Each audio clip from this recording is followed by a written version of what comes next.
Hello বন্ধুরা, মাটির নিচ থেকে কিভাবে এত স্বচ্ছ পানি বের হয় এই বিষয়টি কখনো ভেবে দেখেছেন? এই পানি কিভাবে বা মাটির নিচে অবস্থান করে?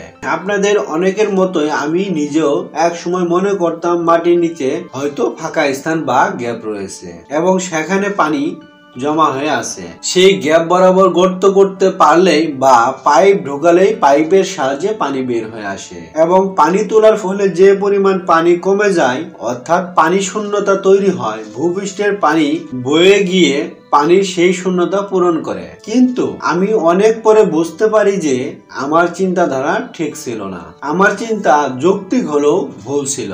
মাটির নিচে কোনো গ্যাপ বা ফাঁকা স্থান নেই। আমরা বিভিন্ন প্রয়োজনে মাটির নিচ থেকে যে পরিমাণ পানি তুলি তা মূলত মাটি আর বালুর সাথে মিশে থাকে। এখন স্বাভাবিকভাবে আপনার মনে প্রশ্ন জাগবে যে পানি যদি মাটি আর বালির সাথে মিশে থাকে তাহলে এত পরিষ্কার পানি কিভাবে আসে? তাহলে এই অল্প সময়ে বিপুল পরিমাণ পানি কিভাবে বালি ও মাটি থেকে ভূপৃষ্ঠে উঠে আসে? এই প্রশ্নগুলোর উত্তর খুঁজতে ও জানতে আমি নিজ চেষ্টায় এই পদ্ধতিটি তৈরি করেছি।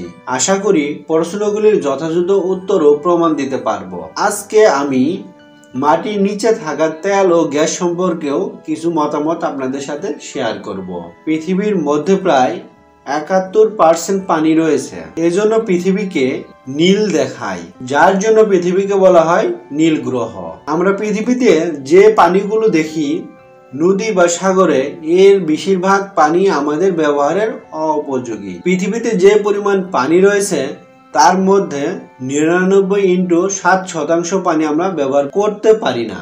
যেমন সমুদ্রের পানি, বায়ুমণ্ডলে থাকা পানি, মেরুতে জমে থাকা পানি ইত্যাদি। আমরা যে পানি ব্যবহার করে থাকি তার বেশিরভাগ পানি থাকে মাটির নিচে, যাকে বলা হয় ভূগর্ভস্থ পানি। ভূগর্ভস্থ পানির পরিমাণ 0.61%। পৃথিবীর মোট পানি বলতে আমরা কি বুঝি বন্ধুরা? পৃথিবীর মোট পানি বলতে এখানে বলা হচ্ছে পৃথিবীতে নতুন পানি তৈরি হয় না বা যে পরিমাণ পানি রয়েছে তা শেষও হয় না।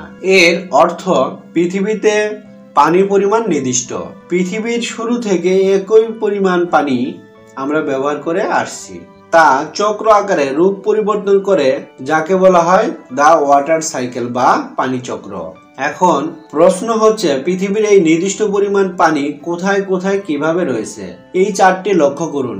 এখানে দেখানো হচ্ছে পৃথিবীর কোথায় কোথায় কত শতাংশ পানি রয়েছে। যেমন সমুদ্রে রয়েছে 97.2%, মেরুতে রয়েছে 2.15%, আর ভূগর্ভে পানির পরিমাণ 0.61%। পৃথিবীতে অনেক জায়গায় পানি থাকলেও মানুষ একমাত্র ভূগর্ভস্থ পানির উপর নির্ভরশীল।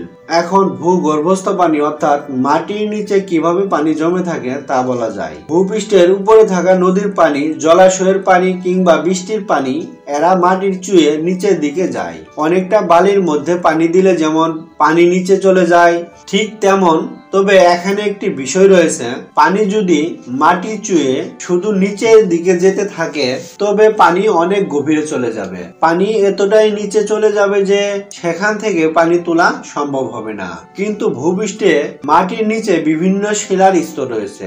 এর মধ্যে এক ধরনের শিলা হচ্ছে অ্যাকুইফার। অ্যাকুইফার নুড়ি, বালি, পলি এগুলি দিয়ে তৈরি। অ্যাকুইফারের কারণে পানি নিচের দিকে যেতে পারে না, অর্থাৎ অ্যাকুইফারে থাকা নুড়ি বালির ফাঁকে ফাঁকে পানি জমে থাকে এবং এই পানিকে বলা হয় ভূগর্ভস্থ পানি। অ্যাকুইফার বিভিন্ন সাইজের হতে পারে, যেমন ছোট এবং বড়।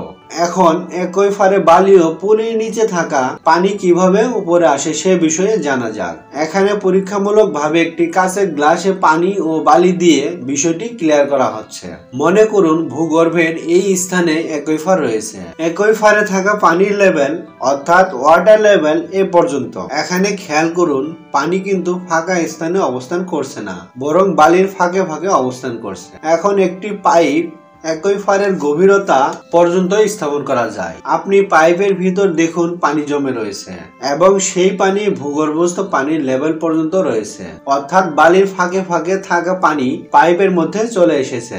এখন পাইপের মধ্যে থাকা পানি আমি সিরিঞ্জ দিয়ে উঠিয়ে নেব। এখানে খেয়াল করুন পানি বের করে নিয়ে আসার পর যে পরিমাণ পানি কমে যাচ্ছে তার সাথে সাথে পূরণ হয়ে যাচ্ছে। ভেতরে থাকা পানি বের করার কারণে পাইপের ভেতরে নিম্নচাপ তৈরি হয়, অন্যদিকে পাইপের বাইরে উচ্চচাপ বিরাজ করে। নিচ দিয়ে পানি এসে পাইপের সমতাকে ব্যালেন্স করে। এভাবে আমরা ভূগর্ভস্থ পানি পেয়ে থাকি। অল্প পরিমাণ পানি উঠানোর ফলে পানির লেভেল নিচে নেমে যাচ্ছে। তাছাড়া এখান থেকে শুধু পানি তোলাই হচ্ছে, যার ফলে ওয়াটার লেভেল নিচে নেমে যাচ্ছে।